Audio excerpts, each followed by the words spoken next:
theatre, film, TV and more. Suzy Wrong reviews it all on Joy Drive with Em and Warren. Suzy Wrong, welcome back to Joy Drive. Thank you. You know, the two of you talk so much on the radio every day. Do you feel like you have like no more privacy? No, you know, we both said that at the same time and in a high pitch, which is shady.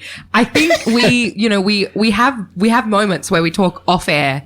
So there still are things that don't get said on air. But we're very authentic.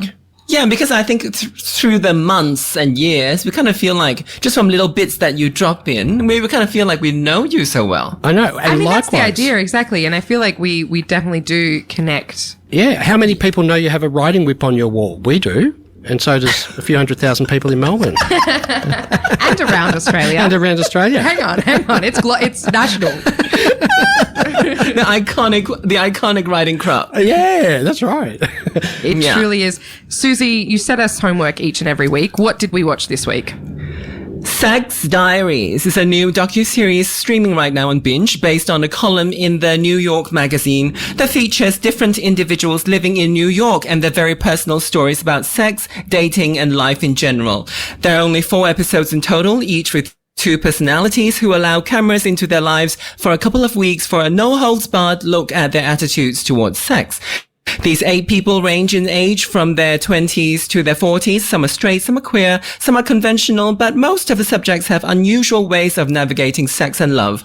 I use the word unusual mainly because these are types of types of sex lives we don't see or talk about very much. What the show does, however, is to present these so-called alternative choices as being really quite normal. Last month, we looked at a different series called Planet Sex that I found somewhat rudimentary, but Sex Diaries brings a level of depth to these adult concepts by featuring real cases at their most intimate. Connecting a person's life story with their sexuality makes what we do in the bedroom more natural, more human, even if they seem to be different from what is considered mainstream. It is surprising to me that these people would allow themselves to be exposed to this degree, but what results is something that normalizes diversity so that we can feel free to embrace the uniqueness of how we do sex, how we think about sex, and to understand that it is okay to not like the same things that other people do, to allow ourselves to be turned on by things even when few others share the same interests. As long as there is consent and nobody gets hurt, everything can be great sex. Em and Warren, are you wearing your latex today? We are. Don't speak for me. It's too hot, Suzy. It is 36 degrees in Melbourne. That's why we were sweating earlier. It's not the air conditioning. It's the latex. Suzy, before we get into what we think about it, we've had a few messages in. David B from the CBD says... Ex-CBD says, Sex Diaries, a bad undergraduate take on short bus queer voyeurism that's amateur, prurient and dull. 2 thumbs down. 2 thumbs down. Not just one, Suzy, but David B is giving it 2 thumbs down. 2 thumbs down. What did you think, Em? Well, it's interesting because I think this is maybe I'm a prude. Like, maybe I am sheepish. We're quiet. Oh. Because I was watching this and I was like, this is very explicit. I felt like how I imagine... I don't know, an old woman would look at, I don't know. I honestly, I was feeling a bit like shy and reserved. All through the 4 episodes, you didn't sort of become looser. No. Wow. I know. And like the thing that I loved about Sex Diaries was that all of the stories seemed to start kind of in the middle. They started at a very poignant moment in the exploration of that person's journey, e.g. rekindling an old romance, getting into a new romance, becoming open, going to a sex party for the first time. It was all very poignant. It was all like, we're on the precipice of change, which I found really interesting. And obviously that's engaging. And they chose the 7 days that they looked at, or 14 days, whatever, very, consciously, it seemed. But yeah, like a lot of the time I was watching it and I was just like, lots of people are having great sex. They're having sex that's fulfilling. I just wasn't ready for like the level of we're in their bedroom watching them be intimate. See, isn't that interesting? And because my take on that was, I thought I liked the way they did it. And you saw a bit of the intimacy, but you didn't see the detail. And I was thinking, I think it's done really well. It's not crossing the line towards porn. I literally said out loud, it feels like porn.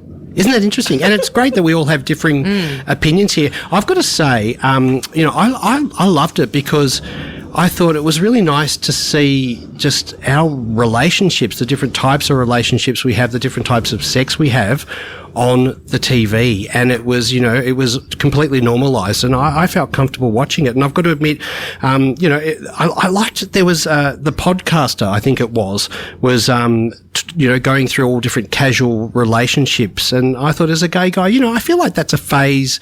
I don't know, maybe it's not, maybe it's permanent for some people. It doesn't matter, but it's something that we all kind of go through as gay guys. And it was just nice to see that. But I've got to say, when it came to the polyamorous relationship, which I watched today, and, she said a couple of things, and it really struck me. And for those who've had experience in polyamory in any way whatsoever might resonate with this. And some people have really good, successful ones. My experience has been like this. It's like, the shit about polyamory that I've never gotten used to is the oscillation between devastation and knowing you have someone who loves you.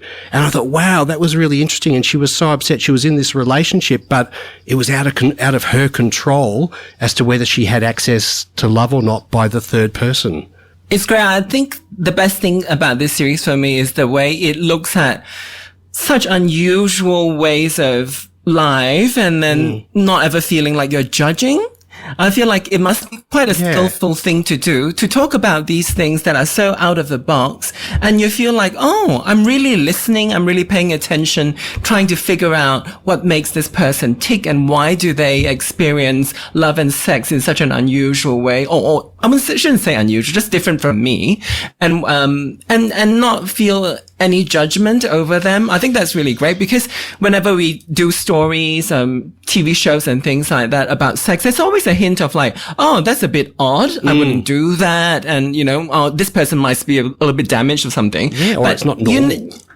You never get a sense that it was trying to tell you that, this is abnormal and then this person needs to seek help or anything. It never gets anything like that, which is what I love about it. Yeah. I don't think it's too explicit, not for me. Like, there were no genitals on show, and there were, nothing was inserting into anything, but you really did get a feeling that the noises. You really did get a feeling that it wasn't staged. Really get a feeling that the camera was there when it was actually happening. So I think that's skillful filmmaking. I don't know how after a couple of days of watching and you think about it and you think, you don't kind of question that they might have staged things, but maybe they had. Yeah, we're chatting to Suzy Wrong about Sex Diaries, which is currently streaming on Binge. I will say this, and just to reiterate what you just said, Suzy, it is really, really nice and really validating, I'm sure, to see yourself on screen. And we've said this multiple times with lots of things we've watched with you, Suzy, but it certainly is really validating. And the cool thing, as you said, there's no kind of stigma, and it's not like people are like, that's gross and, they need to get help. But you do explore, I'm thinking especially about the sort of BDSM latex episode. They explored how that person had gone through the journey of feeling alienated, feeling like they were abnormal, feeling like they should, think themselves yucky, and then growing to a place where they are really validated in themselves and their sexuality. And I think that is really, a nice thing to see on screen as well, because you are, watching that probably thinking, I'm on a very similar journey, and hey, there's light at the end of the tunnel. And they had a partner who was also supportive of it and willing to explore. And that was it was a really great story to see. But you're right, sometimes we might see that, the latex and what have you, and it's portrayed as being weird or not right or something's wrong with it. There's some shame attached to it. But in this series, no, not at all. It's about, I found someone and I can explore my fetish together, which I thought was really great.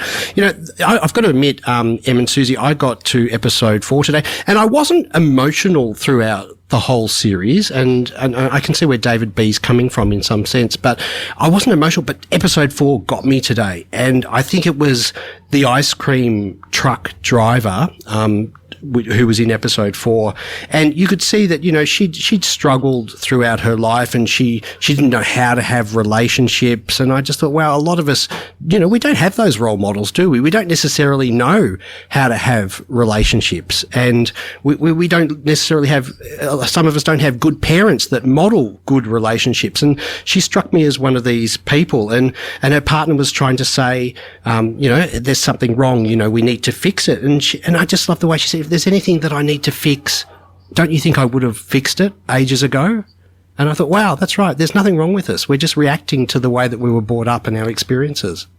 Well, thank you, Warren, for bringing, you know, depth to 5 o'clock radio. Are you rolling your eyes, Suzy?